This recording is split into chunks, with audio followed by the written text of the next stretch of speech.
Long ago, God spoke through the cosmos to bring good news to the world. Today we have heard and we have sung the story of the visit of the Magi, Epiphany, revelation of God's incarnation, the Messiah King who caused a star to be born turns out to be a tiny, demanding, helpless baby. It's a beautiful story. One of my favorite moments from this year's Christmas pageant was watching the large company of Magi process down the aisle and then reverently take a knee and offer shining gifts to the baby. But there is a shadow story that is woven throughout this story of sparkling nights and travelers and worship. It's a story of prophecies and dreams and politics and manipulation and violence, and we're often not sure what to do with it. Sometimes we avoid it, sometimes we take a deep dive into it.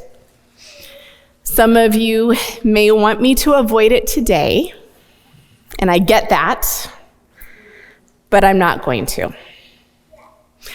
So, take a deep breath, and we'll begin by reading the text in an interpretation that is new to most of us. Sometimes doing that helps us to hear things in new ways. This one comes from the First Nations version, an indigenous translation of the New Testament. This was developed by a community, and that community followed the native people's tradition of naming. So some of the names will seem a little different. They're mostly whatever the name actually means is what they are called. And you'll see them as we normally read them on the screen as well. So Matthew 2:13 through 23. The seekers of wisdom were warned in a dream not to go back to Looks Brave. So they returned to their homeland by a different road. After the seekers of wisdom had gone, a spirit messenger from Creator warned he gives sons in a dream. "Rise up," he said urgently. "Take the child and his mother and go quickly to Blackland and remain there until I tell you to leave. Looks Brave is searching for the child to kill him." That night, he gives sons took the child and his mother, and they fled for their lives to Blackland. They remained there until the death of Looks Brave. This gave full meaning to Creator's ancient prophecy, "I will call my son out from Blackland." When Looks Brave realized he had been outsmarted by the seekers of wisdom, he was full of rage. Using the knowledge he had gained from them, he gave orders for all male children in House of Bread under 2 winters of age to be put to death.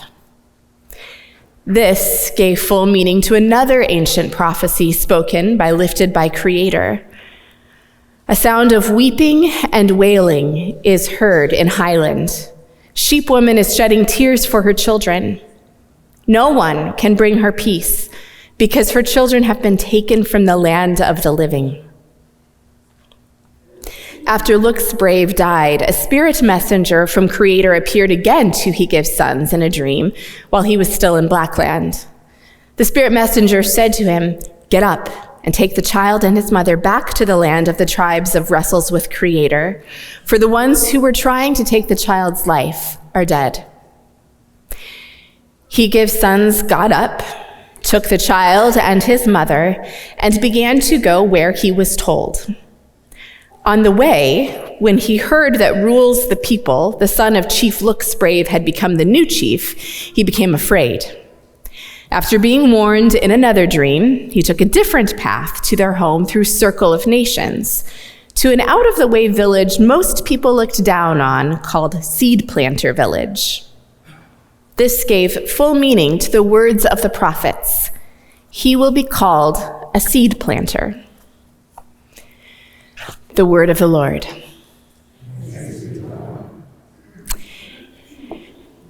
Sounds a little different, doesn't it? There are all kinds of debates about the historicity of this story. Did it really happen? That is not going to be our concern today. It's interesting, but we'll focus on something a little different. Instead, we're going to ask the question, how might this text be speaking to us in our current context? How is this a prophetic text in a hurting world? Let's take a look at these characters. Our story begins in the time of Herod the Great, or looks brave, as today's translation cleverly names him. The Herod is a position. Herod is not a first name. And the Herod was what history now calls a Roman Jewish client king. This particular Herod had a Jewish grandmother and was raised with Jewish customs, but he was from a political family that was closely aligned with the Roman Empire. And the Roman Empire was the occupying force in this time. It occupied much of the known world and was, by all accounts, oppressive. So who was the Herod? Was the Herod Jewish? Kind of. He observed some customs. He had some ancestry. But I think what's key here is his loyalty. His loyalty was to Rome. And ultimately, his loyalty seems to have been to his own personal power. We know that this particular Herod was easily threatened. Looks brave, maybe only looked brave. He ordered assassinations of anyone who threatened his power. We know this from historical documents. And in today's story, we see that even toddlers were not immune to his jealousy.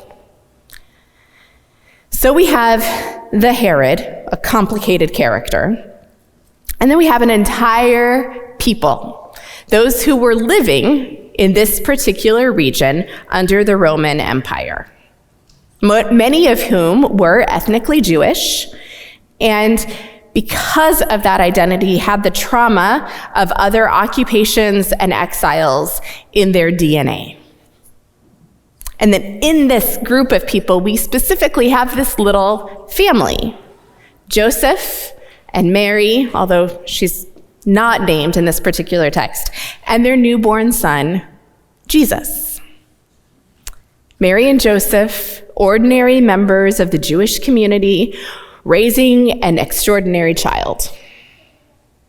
A humble little family, an occupied people with a complex history, and a powerful man who represented a powerful empire. And because that powerful man felt threatened, an entire group of people was oppressed. I know that we sometimes want to keep politics out of the Bible, but it's unavoidable. Politics is written in, woven into this origin story of Jesus. Now, this is not the first time that innocent children were ordered to be killed because a ruler felt threatened. What does this story remind us of? Not rhetorical. Moses, Pharaoh, yes, thank you. Yeah, the time of Moses when all baby boys were ordered to be killed. And it wouldn't be the last time that innocent people would bear the brunt of threatened rulers' insecurities. We can't hear this story today and not think about all of the occasions throughout history when a people group has been oppressed because of political insecurities. We can't hear it today and not think about Ukraine coming up on 2 years since the Russian invasion with no end in sight. We can't hear this story today and not think about the many innocent people in Israel, specifically in Gaza, who are losing their lives and homes in the name of centralized power, while the world looks on in approval.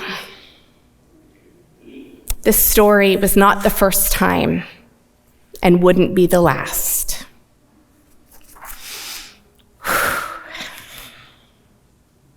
And in the midst of all of this, God entered the story. God spoke to Joseph as God had spoken to his ancestor Joseph in a dream. And he gives sons. Joseph took his son by adoption and his wife and fled to Egypt. And again, it's not the first time that Egypt has been a place of refuge when lives are in danger. Abraham, Joseph of the coat of many colors, the prophet Jeremiah, they all took refuge in Egypt earlier in this story. And again, it wouldn't be the last time that people would flee to Egypt for refuge. As we worship this morning, there are people fleeing for their lives and attempting to enter Egypt. The story was not the first time, and it wouldn't be the last. As a young child, Jesus became a refugee. This is a story that we must remember. This is a prophetic text in a hurting world. In a world that tries to stop immigration or that sees the refugee as the problem, we cannot forget that the Holy Family were refugees.